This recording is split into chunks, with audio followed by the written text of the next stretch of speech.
Welcome to the newly redeveloped Snetterton here in Norfolk for the next round of Thundersport GB's Championship. And this half-an-hour programme includes all the action from these machines, the Thundersport 500s. Welcome to Thundersport PLUS.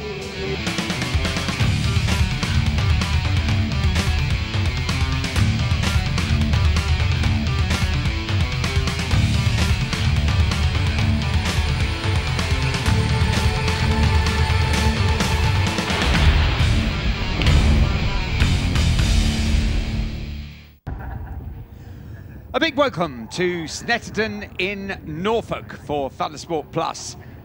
This time our featured racing will be the Bridgestone Thundersport 500s. Fantastic series, huge entry as usual, but look at those clouds looming above. Well, Steve's waiting for him on the grid. First race of the day then, and Adam Shelton is on pole position for the Bridgestone Thundersport 500 as the weather can't quite make its mind up at the moment. We've currently got sunshine, but rain is on the way. Robin, over to you. Should be a good race. Yes, indeed, Steve. Thanks very much. Very interesting qualifying as well, because apart from Adam, the Stinger Shelton there on pole position, we've got Kyle Wilkes up there next to his best ever qualifying. Then it's Daryl Harrison and championship points leader Andy Lawson completing that front row of the grid.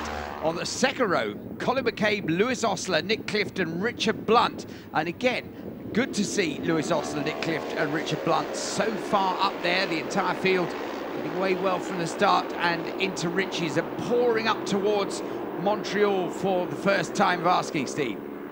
Yes, Montreal, the first of the new parts here at Snet 300, but look at who it is at the front. It's Adam Stinger Shelton, number 61, on the yellow Honda CB500 that got away quickest. He took a double yesterday, and up into second position is championship leader Andy Lawson, sporting some new blue and white leathers, I see.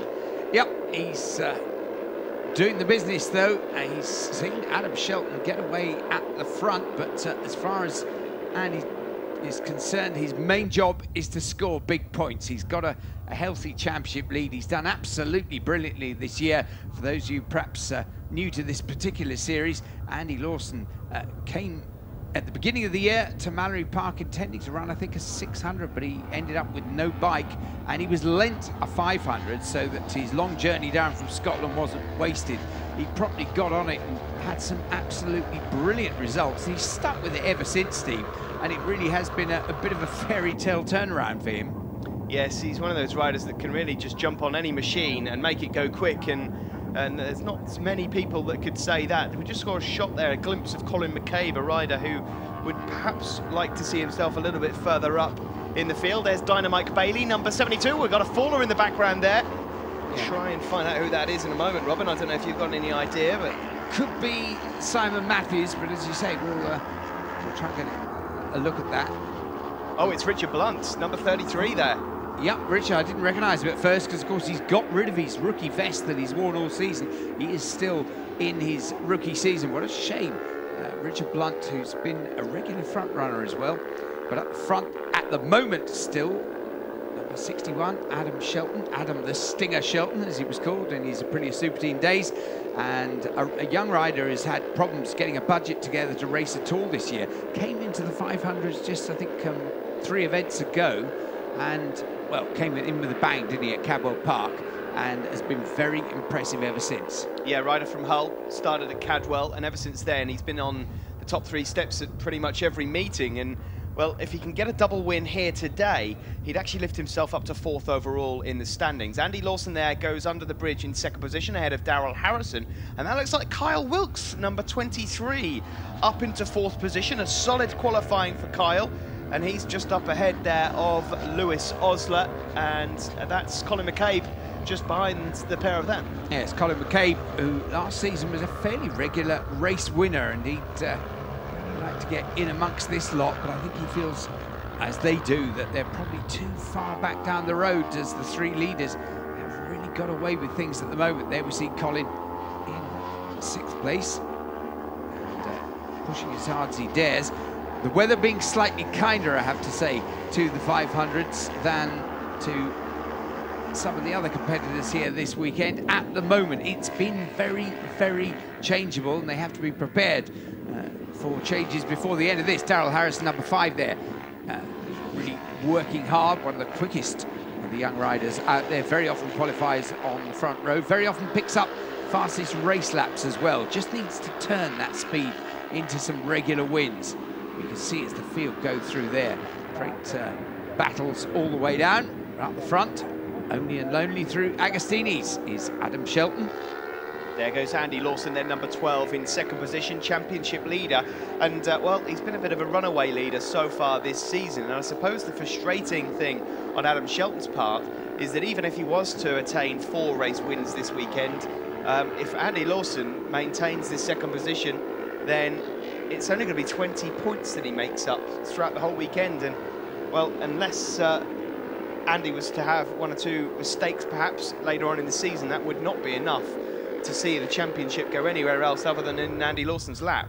Yeah, I think I don't think Adam Shelton, of course, can in any way rely on that, because one of the great things that Andy Lawson has in his armoury, as we saw last year when he won the Mini-Twin Championship with Thundersport, is that he stays on the bike. He's not somebody who chucks it up the road, and he keeps his mistakes to an absolute minimum, and that, of course, is the way you score the big points and eventually wrap up the championships, as we see Colin McCabe just moving up there into 5th place.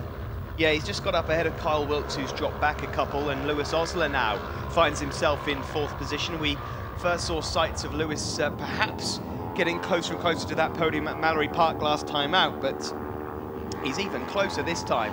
Although Adam Shelton at the moment out front, well, currently lapping at 2 seconds quicker than any other rider. But this is a good scrap here. Colin McCabe then in the slipstream of Lewis Osler as they make their way down the centre straight. Yeah, that one still could be anybody's. 194 there, that's Neil Schofield.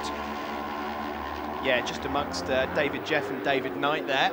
But at the front, it is still the yellow number 61 bike of Adam Shelton. Look at the lead he's got as he exits Agostini's ahead of Andy Lawson. The top 3 really spread out. Darrell Harrison there in 3rd position, currently 3rd in the championship as well, although he may just lift himself up to 2nd if he can get a couple of results ahead of this man, Colin McCabe, 83. Yeah, solid progress there by Colin. He picks off Lewis Osler and moves up into 4th place. 6th, 5th, 4th, and then a lot of work to do, because a big gap has developed between that little group and Darrell Harrison, number 5, ahead of them. I don't think he's going to be able to bridge that, Colin McCabe, before the end of this, but there's the stinger, Adam Shelton, not just accomplished on the motorbike, but also a very fine guitarist as well. One of a number of youngsters, I think, in bike racing, who have a bit of a musical side to him as well. Jamie Toseland, of course, very famously, is an absolutely superb pianist. But I have to say, Adam Shelton can twiddle the old guitar very nicely indeed, and also composes his own music. He actually sent me a couple of tunes that he composed, and very good he is indeed. Well, it looks like he's composed this race. You can see the wind there, the Thundersport orange arch just on the left there. Looks like it's got an imaginary person bouncing up and down on top of it. Really tricky conditions here. Typical wind here at Snet, of course, former airfield. But number 61 there, Adam Shelton, super teen in 2008. Started the season off very well. In fact, led the championship at one point, but then fell into a little bit of a dip in form. And due to funding and other difficulties, was not able really to get his championship back on track, and now he's back on a 500, classed as budget racing, and it seems to be working out very well for him. He's one of the few riders as well.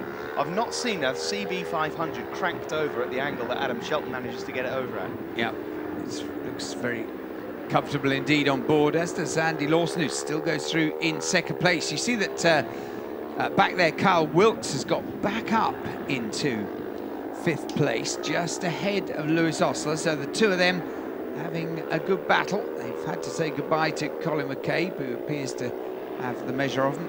Colin, there we see in 4th place, just turning left into Hamilton. This turning right through Nelson is Adam Shelton, the leader.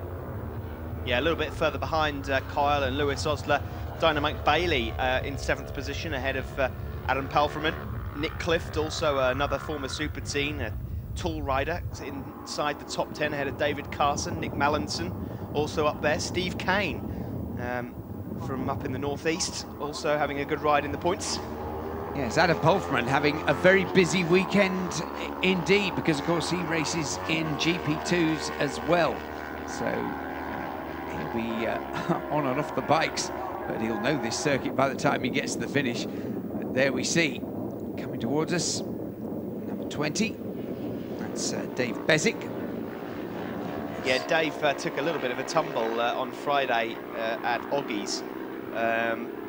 Just lost the front end, so hopefully he's patched up and better now, but he's one of the rookie riders just towards the back end of the field. But last lap flag out then for Adam the Stinger Shelton, and well, he could pretty much cruise round, stop over at Oggie's, have a sandwich, cup of tea, and still be able to win this race. Yeah, it's perfect as far as he's concerned. Pole position, got a great start, leads the race. He's got the fastest lap of the race, unless anybody on this very last lap can do better, but it's going to be a real nap hand. Still, Andy Lawson really, I suppose, in the best place he could wish, having seen Adam Shelton disappear at the front. That's sat in second place with great fat points to help towards his championship. And Daryl Harrison, once again, still on board, and good points for third, too, as Adam Shelton comes back towards us for the last time. Yeah, makes his way around Murray's, and it's just the centre straight to deal with now. Across the line, it's 3 wins out of 3 here at Snet for Adam Shelton. Yes, he'll take that one, acknowledges that, and a checker flag being shown there on the start-finish line, and that was an unusual thing so far this season in Bridgestone Thundersport 500s. That was almost won at the first corner, and a big margin there for Adam Shelton over Andy Lawson, Daryl Harrison, Colin McCabe, Lewis Osler and Carl Wilkes in 6th. There they are, Adam Shelton in the middle, between Andy Lawson and Daryl Harrison on the podium. Winner of that race, Adam Shelton. Adam, you absolutely blitzed the field there, and for a rider that hadn't seen the new layout before the start, and what was the key? I'm not sure really. I think some of it's still the same as it was before. The new layout the new surface is really abrasive, which is brilliant, and it's just getting the old with the new, really, just letting it like a new circuit. But it's brilliant. Like, the lean angles you can get are amazing. I'd just like to thank Steve, Louise, Dave at DRS, James always, and everyone else who's helped and put towards, Andy for the tyre as well. So thanks everyone again. Thank you.